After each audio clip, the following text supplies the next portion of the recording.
Hi అండి, నమస్తే. నేను మీ Sonia. Welcome back to our channel smart Soni Shiva. ఈరోజు మన వీడియోలో పండగలప్పుడు ప్రత్యేకంగా చేసుకునే పూర్ణం బూరెల్ని ఈ వీడియోలో చూపించబోతున్నాను. ఈ వీడియోలో చెప్పిన విధంగా ఎగ్జాక్ట్గా కొలతలు ఫాలో చేశారంటే కనుక ఈ పూర్ణం బూరెలు చేయడంలో స్పెషలిస్ట్ అయిపోతారు.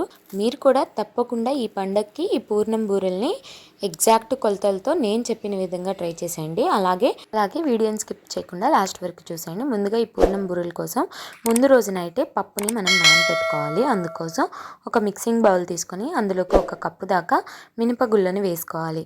అలాగే ఒక అరకప్పు దాకా రేషన్ బియ్యాన్ని అయితే వేసుకోవాలి. ఇక్కడ నేను రేషన్ బియ్యం యూస్ చేస్తున్నాను. మీరు రెగ్యులర్గా యూస్ చేసే సోనా మసూరి బియ్యం అయినా తీసుకోవచ్చు.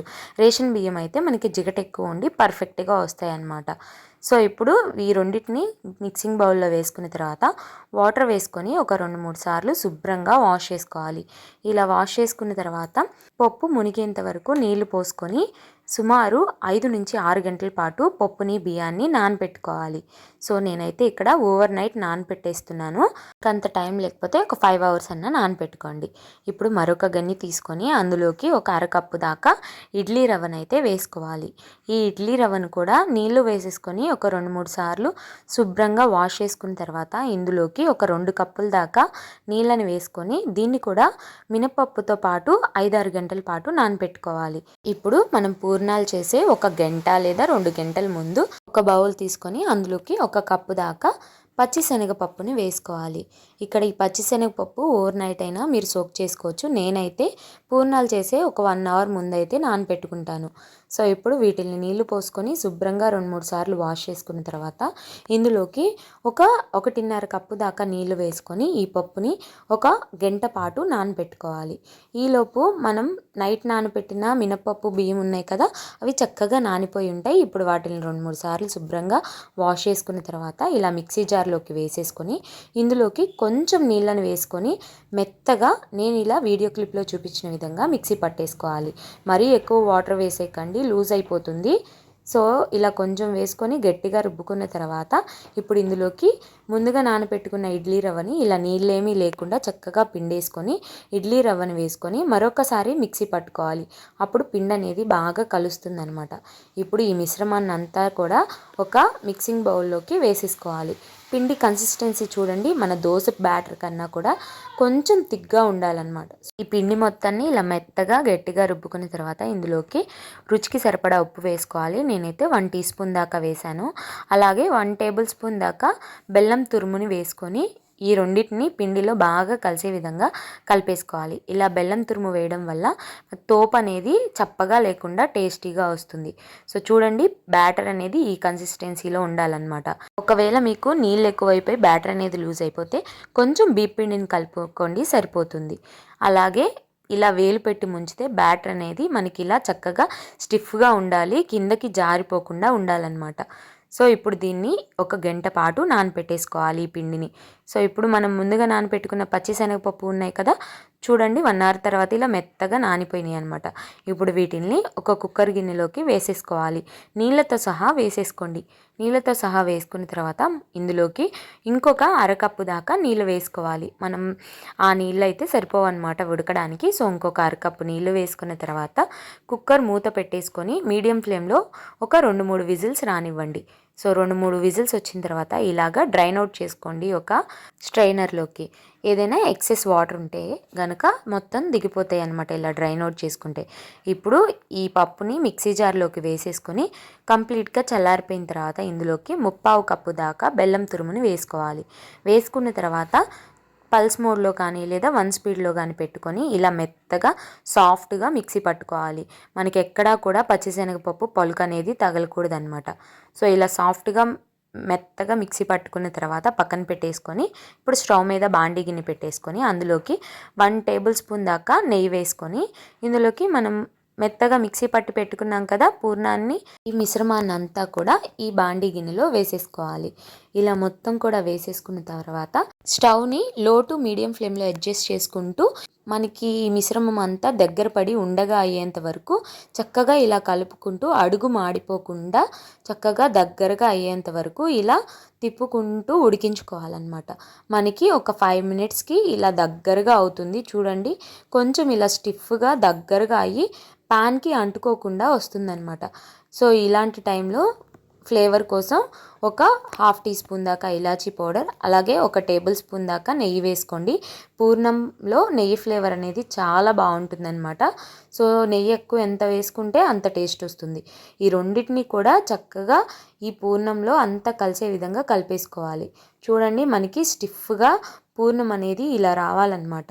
సో అడుగు మాడిపోకుండా చక్కగా ఇలా కలుపుకుంటూ ఉడికించుకోవాలి. అడుగు మాడిపోతే చేదొచ్చేస్తుంది, పూర్ణం టెక్స్చరు టేస్ట్ రెండు మారిపోతాయి. సో ఇలా చక్కగా అంతా ఉడికిపోయిన తర్వాత స్టవ్ ఆఫ్ చేసుకొని పక్కకు దించుకొని ఇంకొక బౌల్లోకి ట్రాన్స్ఫర్ చేసుకోవాలి. అదే ప్యాన్లో ఉంచేస్తే మాడిపోయే ఛాన్స్ ఉంటుంది వేడికి.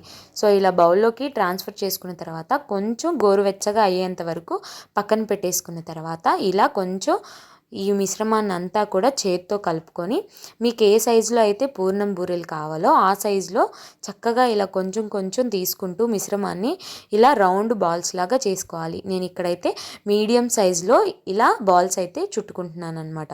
సో ఇలాగే పిండి మొత్తాన్ని కూడా స్మూత్గా ఎక్కడా క్రాక్స్ లేకుండా ఇలా రౌండ్ బాల్స్ లాగా చుట్టుకోవాలి. ఇలా ఒకదాని తర్వాత ఒకటి చక్కగా కొంచెం కొంచెం పిండి తీసుకుంటూ ఇలా రౌండ్గా స్మూత్గా వచ్చే విధంగా చేసుకొని అన్నీ కూడా ప్లేట్లో పెట్టేసుకోవాలి. ఇక్కడ నేను తీసుకున్న క్వాంటిటీకి అయితే నాకు ఒక 14 to 15 పూర్ణాలు అయితే వచ్చాయన్నమాట. దాన్ని బట్టి మీరు ఇంగ్రీడియంట్స్ అనేవి మొత్తం పెంచుకోవటం కానీ తగ్గించుకోవటం కానీ చేసుకోండి. సో లాస్ట్లో నాకు ఇలా చిన్న ఉండ అయిందనమాట. సో ఇప్పుడు ఈ పూర్ణాలని ఒక్కొక్కటిగా తీసుకొని మనం ముందుగా తయారు చేసి పెట్టుకున్నాం కదా బ్యాటర్ని, ఆ బ్యాటర్లో ఇలా డిప్ చేసుకొని మీడియం హీట్లో ఉన్న ఆయిల్లో అయితే వేసుకోవాలి. మీకు ఇలా చేత్తో వేయడం ఇబ్బందిగా అనిపిస్తే ఇలా ఒక గుంట గరిటె తీసుకొని గుంట గరిటెతో నేను వీడియో క్లిప్లో చూపించిన విధంగా ఇలా వేసుకోవాలి. పూర్ణాలు ఎక్కువ అయితే వేయకూడదండి, ఒకదానికొకటి ఆనుకోకుండా మీరు ఆయిల్ని తీసుకున్న దాన్ని బట్టి 4 లేదా 5 పూర్ణాలని ఇలా ఆయిల్లో వేసుకొని ఒక సైడ్ ఇలా గోల్డెన్ బ్రౌన్ కలర్ వచ్చిన తర్వాత ఇంకొక సైడ్కి ఫ్లిప్ చేసుకోవాలి. సో జాగ్రత్తగా ఎన్ని అయితే పడతాయో ఆయిల్కి అన్నే వేసుకోవాలి. వేసుకొని ఇలా మీడియం ఫ్లేమ్లో పెట్టుకొని ఇలా అటు ఇటు తిప్పుకుంటూ చక్కగా పూర్ణం బూరెలను అయితే ఫ్రై చేసుకోవాలి. లో ఫ్లేమ్లో కానీ హై ఫ్లేమ్లో కానీ పెట్టకుండా ఇలా మీడియం ఫ్లేమ్లో పెట్టుకొని ఫ్రై చేసుకుంటే కొంచెం సేపటికి మనకి ఇలా చక్కగా క్రిస్పీగా గోల్డెన్ బ్రౌన్ కలర్లో ఇలా చక్కగా వేగిపోయి పూర్ణాలు అనేవి ఇలా ఉంటాయి అన్నమాట.